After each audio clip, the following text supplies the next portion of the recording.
Mr. Gaetz, how many Republicans do you have with you in this effort? Well, I have enough Republicans where at this point next week, one of two things will happen. Kevin McCarthy won't be the Speaker of the House, or he'll be the Speaker of the House working at the pleasure of the Democrats. And I'm at peace with either result because the American people deserve to know who governs them. Sorry, I'm going to let her have a question. Yeah, so you've made it clear that if this fails, you will try again. How soon would that happen? Well, I'm not so pessimistic as to immediately accept that it'll fail. I think that's the likely outcome. But, you know, this won't be the only time. That's probably all I'll say on that. Has the Speaker talked to you, reached out to you at all in any way, touch you on the floor just now? Yeah, he hasn't talked to me since he appointed me to the National Defense Conference Committee, and we talked about some of our aligned defense priorities, but that was some weeks ago. What do you think it means that there's a number of Republicans now that say they're keeping an open mind to the motion to vacate? Well, I hold no malice toward any Republican who doesn't support the motion to vacate. I believe the basis for the motion to vacate is Kevin McCarthy's repeated breach of the agreement that he made in January. Just look at the breach that we've seen over the last few weeks. He blew past the pre-COVID spending top line he agreed to. He put a bill on the floor to fund the entire government without 72 hours to review it in violation of the agreement he made. He said that there would never be a bill on the floor of the House that spent more than $100 million without the opportunity for amendment. And yet, the last continuing resolution violated that agreement as well. He also agreed to a rule that he would never use the Democrats to roll a majority of the majority. But in the last vote on Ukraine, we had a majority of the majority vote no, and yet that was not something that the leadership honored. They used Democrat votes to send more money to Ukraine. And maybe the last straw for me was learning that Kevin McCarthy had created a secret side deal with President Biden on Ukraine while we were in the middle of this government funding battle. A secret side deal on Ukraine is not what the American people want to see out of a Republican speaker. He denied that. If it's likely to fail as you expected, what did you accomplish through this? Well, I think the American people deserve to know the coalition that really governs them. And Kevin McCarthy likes to pretend that he makes coalition with conservatives. But all he really does is break his word with conservatives. The coalition that really runs this country is the Uniparty. It is the Biden, McCarthy, Jeffries government, and that is what we will demonstrate with this vote. If you succeed, who are you going to have? Who do you expect that he made a side deal on Ukraine with Biden? Well, because Joe Biden said he made a side deal. House Democrats said he made a side deal. And when the Speaker's office was asked about a side deal, they made some opaque reference to wanting to support Ukraine and do border funding. And as I said in my remarks on the floor earlier today, regardless of how you feel about Ukraine money or border money, these two things should not be lumped together. They deserve their own dignity and their own vote. And the people are tired of seeing the ways of Washington that jam everything together in order to really frustrate actual legislators. If you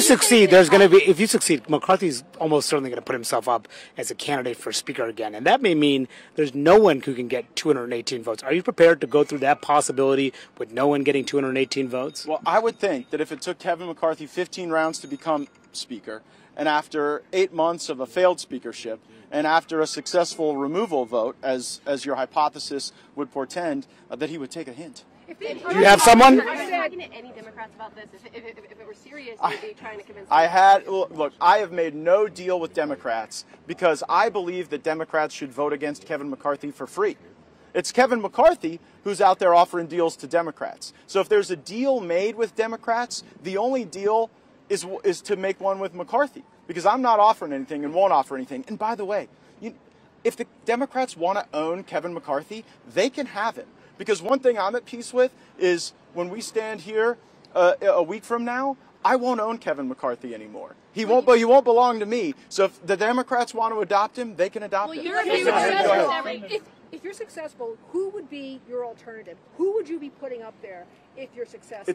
Look, our number 2 is Steve Scalise. I think very highly of Steve Scalise. I would vote for Steve Scalise. I would probably vote for at least 100 Republicans in our caucus and maybe 100 other Americans out there who wouldn't necessarily need to be a member of the body to be considered for the speakership. But I am not going to pass over Steve Scalise just because he has blood cancer and is going through treatment. What would you say to members who have worked so hard to try and get these appropriation bills through? That's finally happening. Now they say they don't want to be distracted from that. What do you say to those members who don't want to vote against McCarthy for that reason? Well, mostly I would say you're welcome, because we weren't endeavoring on the appropriations process earnestly until we held a political gun to the Speaker's head last week.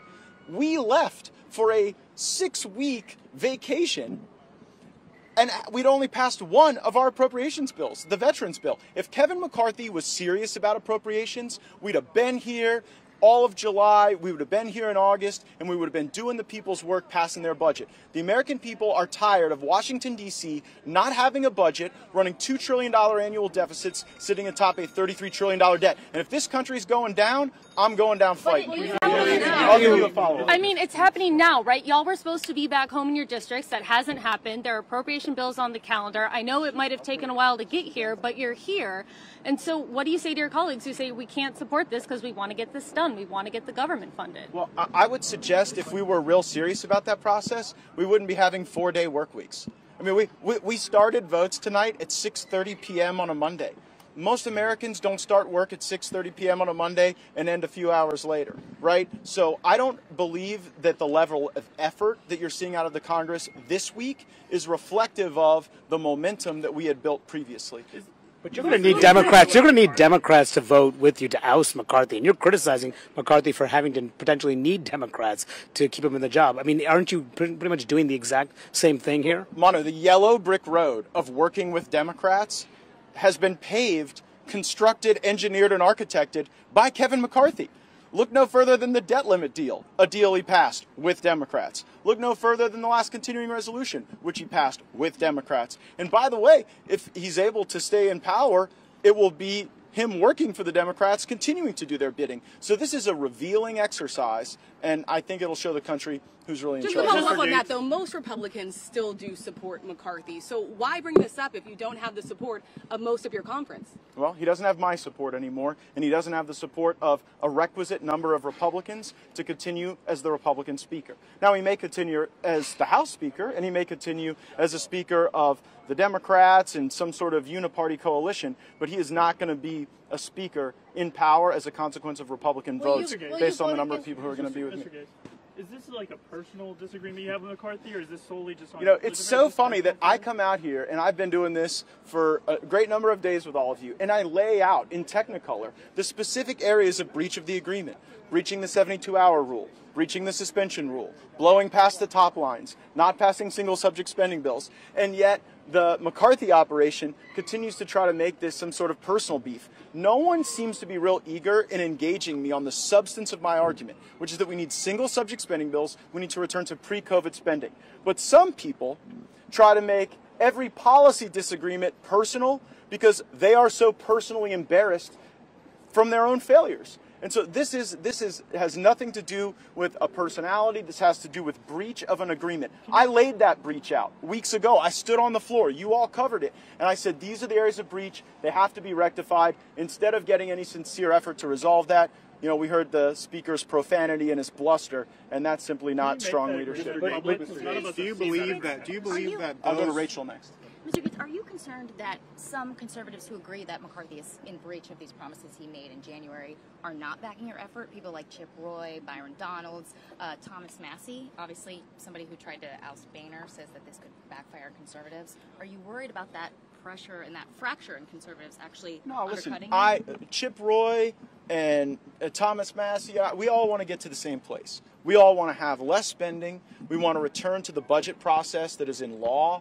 And I hold no ill will toward them if they make a different tactical choice than I've made. So if my dear friends who I agree with on almost everything, Mr. Roy and Mr. Perry and Mr. Massie, want to own Kevin McCarthy, then that can be their choice, and they can make whatever choice they'd like. Does Trump support this effort? Does Trump support this effort? You have threatened that if you fail, you will continue to call up... That question's already been asked. Mr. Gaetz, do you believe that that your fellow Republicans who vote in favor of Kevin McCarthy should receive primary challenges in the 2024 election? Listen, some of them, but certainly not all of them. There'll be a number of great conservatives and friends of mine who do vote with Speaker McCarthy. I don't have confidence in him anymore, and I think a requisite number of Republicans have lost confidence, such that the only way he'll be able to stay in power is by working for the Democrats. I'm sorry, I'm going to try to go to some people that haven't had a chance to ask a question. Yes, go ahead, ma'am. So you are saying, that you don't trust Kevin McCarthy. A number of Democrats right now are saying the same thing, that they don't trust him. The one thing we have in common is he's lied to all of us. A handshake deal right now. If you were to move forward, if there were to be any kind of agreement, what would that look like, and what would you need to see from the Speaker at this moment? Well, I think the die is cast based on the motion I just filed. I think the time for that discussion would have been over the last several weeks, but instead we saw the Speaker continuing to, the Speaker did not just fail to remediate the breach of the agreement he made with us in January, he accelerated the instances of breach. Like, after I laid out the breach, he went and violated the 72-hour rule. After I laid out the breach, he violated the $100 million no amendment suspension rule. So he seems to be reverting to the very unfortunate muscle memory of Washington, D.C. that has put our nation atop a $33 trillion debt, that has led to $2 trillion annual deficits in our near future, and the rapid global de-dollarization of the economy. You look at the BRICS system, Brazil, Russia, India, China, South Africa, they're moving away from the dollar. And just in August, they added 6 new countries, including G20 economies in the Western Hemisphere and Gulf monarchies. Moreover, you saw U.S. News say that the #1 economic trend of 2023 is de-dollarization globally.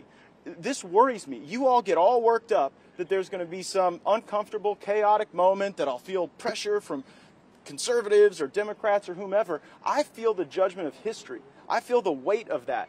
I worry that when the history books are written about this country going down, that my name is going to be on the board of directors here. And if this country's going down, and if we're losing the dollar, I am going down fighting. And I don't care if that means fighting Republicans, Democrats, the Uniparty, the leadership, the PACs, the lobbyists. I've had it. I've been here 7 years.